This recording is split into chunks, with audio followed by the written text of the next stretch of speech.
But thinking back, I was telling you that the school that I went to in India, uh, first of all, it's one of these um, elite schools, and everybody fights to get in, and out of 400,000, 1,800 get in. So once you've got in, everyone who goes to this, it's kind of like the TJ of India, right? So everyone there is a topper in their school. And I mean, I was a topper in my high school, but once I got there, I was like totally out of my league because the guys there are so smart. They are way ahead. They were like the Einsteins. I mean, there were these kids, guys in my class that knew how to solve problems faster. They understood string theory when I could barely spell it. So what was fascinating was that in the entire year, in my year, there were 9 girls and 308 boys. So, I mean, talking about, being singled out. So I was, most of the time, the only girl in the class. Asked one day, I didn't have anyone that I could go to and copy notes from. Or there was nobody that I could go to catch up.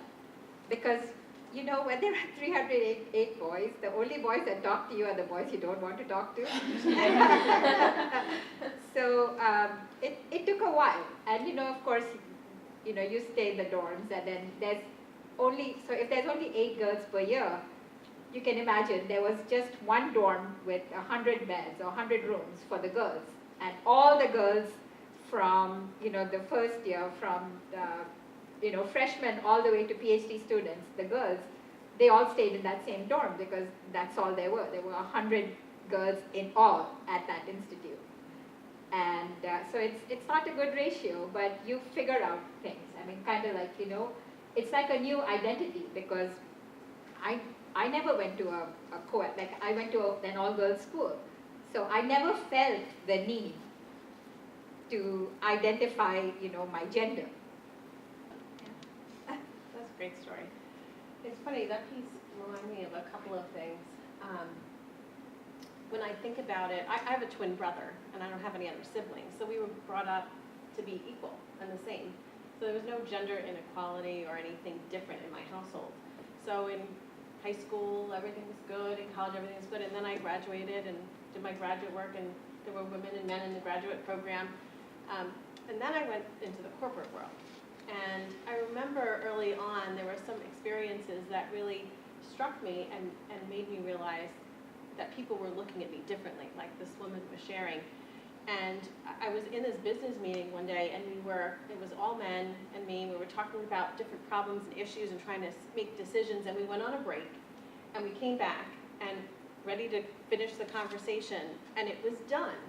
And that's when I realized when the men went on break, I went to the ladies' room by myself, and they all went to the men's room, finished talking about the problem, and we're coming back ready to move on.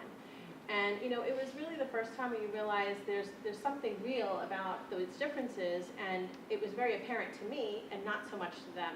Those are both great stories, and I'm sitting here struggling trying to think of one. I just think the hardest thing for me was I grew up in a household with a mom that stayed home. She didn't work. She wasn't career driven, and she didn't really push my sister or I to think about careers. It was go to college, and then after that, well, everyone in my family got married and had kids in college, and so then the women stayed home, and so just trying to figure out what I wanted to do with my life, hence why I had so many different jobs. I just, just do whatever you have to do to figure out who you are, and just forget about the noise. There's going to be a ton of noise, and people are going to tell you, well, don't do that, why would you want to do that? Just if you want to sell uniform rental services, just go do it. I mean, you'll learn a lot from it. You just have to make sure you look at the positives. What can I gain from this, and how is it going to get me somewhere else? Because you never know where that's going to be. People would always tell her, "Oh, you're smart for a black girl. Oh, you're pretty for a black girl." Like they had this preconceived notion that black people or minorities in general were never up to like white standards, and if you were, it was like surprising. Anomaly. Yeah, it was an anomaly. It's like they were surprised that, oh my God, you got A's, but you're black. That doesn't happen, And like what she said, how like people when she came over, when they saw her by her race first, that I dislike color. Females, like we're almost like put in this box as like, oh well, you're just a female, so like you can't do above and beyond things that like most males do. Just as it can be applied to African Americans. Oh well, you don't talk black, like why do you sound like that? So like so many different like groups this piece can be looked at. My mom, her family's from the South, and my dad's side, he's more of from England and stuff. So I remember I was at a birthday party, and my grandma came in to pick me up, and I remember one of the moms just stared at my grandma in that look, like, is she black? Is she white? Because she looks white, but she's my grandma, like my actual grandma. So she was really confused, and my grandma, she gets really offended because she gets that a lot when I'm with her or if my brother's with her, because the darker color can easily dominate the lighter color. And I get that with my dad too. If it's my dad, my grandma, and then me, not everyone, but some people just stare just in that look, like what color is the grandma or like what color is the dad, and it's kind of hurtful because it's my real parents. I remember in my second grade, everyone was asking me if I was adopted because. The thing with the policeman, I feel like instead of making it a police on person situation, they're making it more of a white on black situation instead of just keeping it with people in general.